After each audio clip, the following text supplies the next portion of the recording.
আমি এখন রয়েছি রক ভ্যালি হোমস্টের সামনে। জায়গাটি হলো তাবাকুশির একটু আগে, মূল তাবাকুশি, যেখান থেকে রাংভাং নদী বয়ে গেছে, লোহার ছোট্ট ব্রিজ রয়েছে ঠিক তার আগে।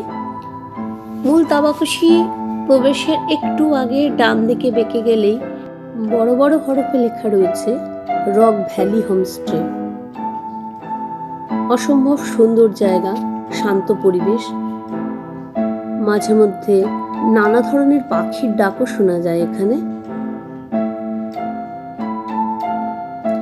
আমি চেষ্টা করছি ভেতরে প্রবেশ করবার, জানি না ভেতরে এখনো কিরকম, মানে ভেতরের পরিবেশটা এখন ঠিক কিরকম।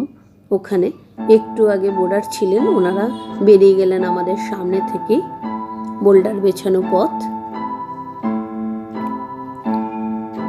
আমি ক্রমশ এগিয়ে চলেছি।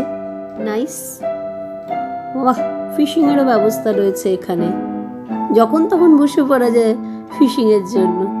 নাইস, নেটের ব্যবস্থা রয়েছে, মনে হয় জীবজন্তুর হাত থেকে মাছ রক্ষা করবার জন্যই এই নেট। যাই হোক, আমি এখন এগিয়ে চলেছি। ভীষণ শান্ত,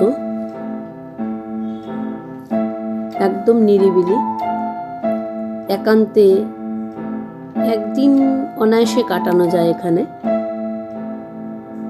সবুজের সমারোহ। ওই যে দূরে রয়েছে ওনাদের কিচেন। আমি ধীরে ধীরে ঘরে প্রবেশ করছি। রুমটা একটু দেখে নি কিরকম।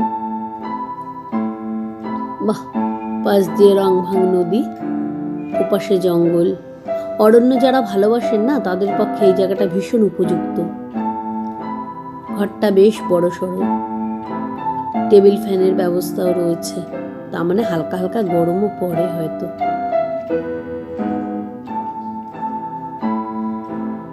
বড় সড়ো টয়লেট রয়েছে, ভালোই লাগছে।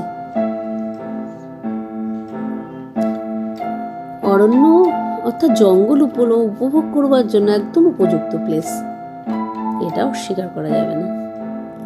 বাহ, পাশ দিয়ে বয়ে চলেছে ক্ষীণকায় রাংভাং, ওপাশে অরণ্য।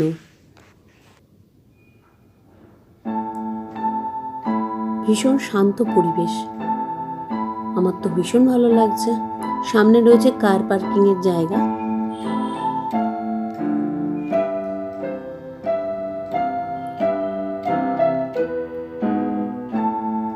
জায়গাটা খুব ভালো। তাবাকুশির একটু আগে অবশ্যই জায়গাটা। তাবাকুশি এটা একটু অফসাইড হয়ে যাচ্ছে তাবাকুশি থেকে, তাবাকুশির মধ্যেই পড়ছে, কিন্তু মূল তাবাকুশি থেকে একটু এগিয়ে আসলেই এই জায়গাটা পাওয়া যায়, রক ভ্যালি হোমস্টে। ওই যে উপরে চা বাগিচা, আমার না ক্যামেরাটা তখন নেওয়া হয়েছিল না, নিচে ছিল, তাই জন্য আমি ঠিকঠাক মতন ওই চা বাগিচার ফটোগুলো তুলতে পারিনি। নিচে ব্যাগটা রেখে আমি চলে গিয়েছিলাম।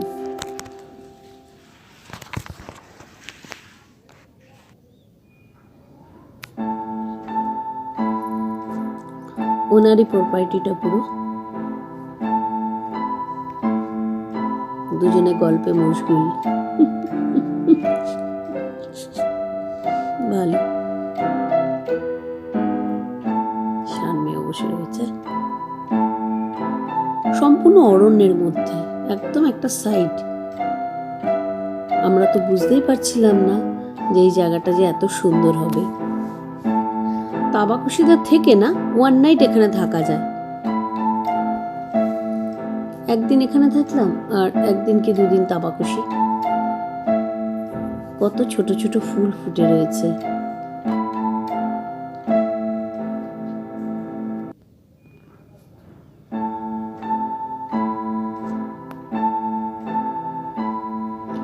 যতদূর চোখ যায় সবুজ, ঘন অরণ্য, সবুজের সমারোহ, সঙ্গে পাখির ডাক। অপূর্ব জায়গা, সত্যিই অপূর্ব। না এলে আমি বুঝতেই পারতাম না জায়গাটা এত সুন্দর। এন্ট্রান্সের এই যে সামনেই রয়েছে বোর্ড, রং ভ্যালি হোমস্টে। এটা তাবাকুশি চলে গেছে এই রাস্তাটা দিয়ে, এই যে বেঁকে গেছে তাবাকুশি। ঠিক তার একটু এগিয়ে সামনের দিকে দেখলেই রাস্তাটা ঢুকে গেছে। এদের এন্ট্রান্সের সামনেই বোর্ডটা লেখা রয়েছে।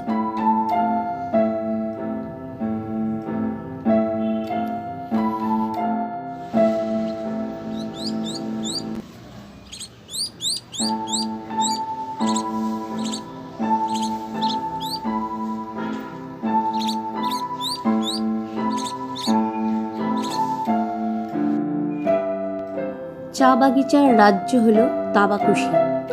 তাছাড়াও নদীর কলতান আর ঘন অরণ্য উপভোগ করবার জন্য এই হোমস্টে অনবদ্য। আমার তো ভীষণ ভালো লেগেছে। নদীর জল অবশ্য এখন অনেক কম, বর্ষায় জল বেশ অনেকটাই থাকে এবং তার গর্জনও প্রচণ্ড। যাই হোক, এবার আমাদের ফেরার পালা। এখান থেকে রওনা দিতে হবে আমাদের তাবাকুশি হোমস্টেতে, তারপর ওখান থেকে রওনা দেব রামধুরার উদ্দেশ্যে।